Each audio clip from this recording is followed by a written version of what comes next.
Members, I'll lay out the conference committee report on Senate Bill 11. I believe the report is a strong mix of both House and Senate goals and priorities to implement the community-based plan. I'm not going to go through all of them, but we did end up with 11 of the amendments, a Miller amendment, Raymond amendment, the Click and Oliverson amendment on the medical exam, a Hernandez amendment, Miller, Minjarez, and Giddings amendment and Swanson amendments are all in. There were a few that had to go out because of fiscal notes, including my favorite part that was my bill that also came out. So with that, I'd open up to questions for Chairman Raymond. Would gentleman yield for a few questions? I'd be glad to. Thank you. Chairman yields. Thank you, Representative, for working on this. I know we all spent a lot of time on it, and it's a... And thank you, by the way, for the amount of time that you spent on it as well. Yeah, man, we've all spent a lot of time on this.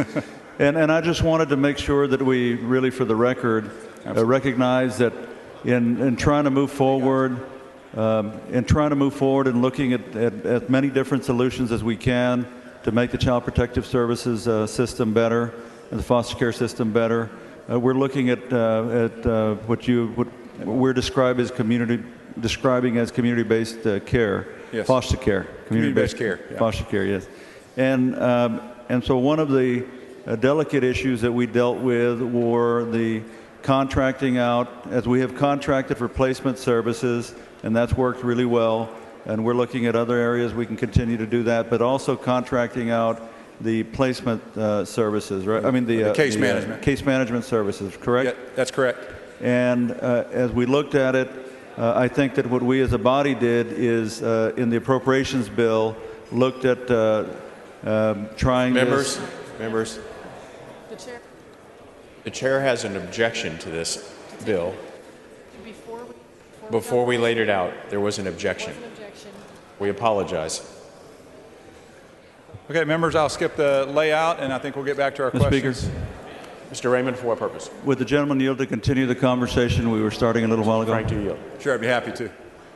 So, Mr. Frank, as we were talking a little while ago, part of what we've tried to do in this legislation is look at new ways to make the CPS and the foster care system better.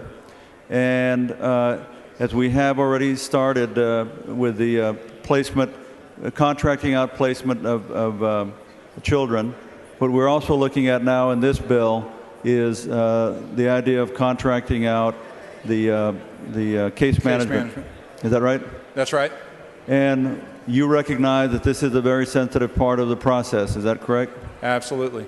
And so even though there were some that wanted for this to go all over the state immediately, that's not what this bill does, correct?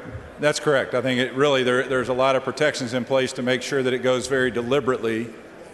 We do want it to go, but we want it to go very deliberately. And part of what Governor Abbott said when you and I met with him, as I recall, was that we needed to move, look at new things to do, but to make sure that we did it cautiously, because if we try it somewhere and it doesn't work, then we don't want to keep doing something if it doesn't work right. Is that correct? Absolutely. And I agree with the governor on that. And so what we've done during this session is through the appropriations process, we have money in the budget to look at up to 3 areas where we would possibly try case management contracting. Is that right? That's right.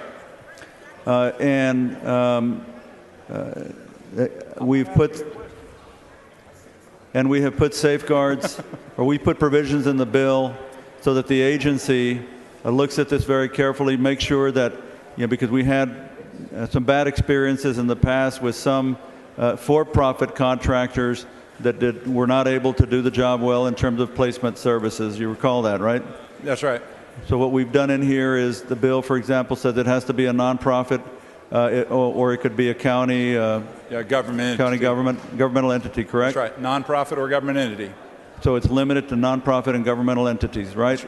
Yes, sir. And so as we move forward, my concern, and a lot of us were concerned that we are looking between now and next session, not more than 3 areas in the state. Is that correct? That's correct. And again, and you and I have talked about this, that if it works, that's going to be great. But if it doesn't work well, that we as the legislature 2 years from now need to look at it and say, okay, it hasn't worked that well. We have to acknowledge that. Absolutely. And I hope what we do is we see that it works very well, but also hope the rest of the legacy system improves at the same time. There's no reason for that not to get better as well with what's happened. Correct.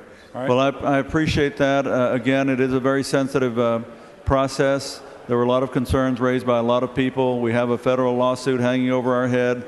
We want to make sure that anything that we try, that we do it judiciously, that we do it cautiously, but that we, in the end, improve the system. Is that correct? Yes, sir. All right, Mr. Speaker. Mr. Raymond, for what purpose? I'd move that the comments between Mr. Frank and myself be reduced to writing, entered into the journal. Members have heard the motion. Is there objection? Chair hears none. So Thank you. With that, I move adoption. Thank you. Question occurs on the Adoption Conference Committee report on Senate Bill 11. It's a record vote. The clerk will ring the bell. Mr. Shine voting aye.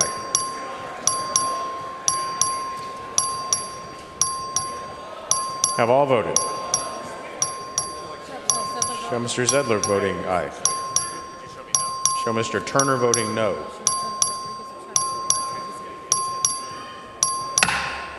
Being 107 ayes and 41 nays, the Conference Committee report on Senate Bill 11 is adopted.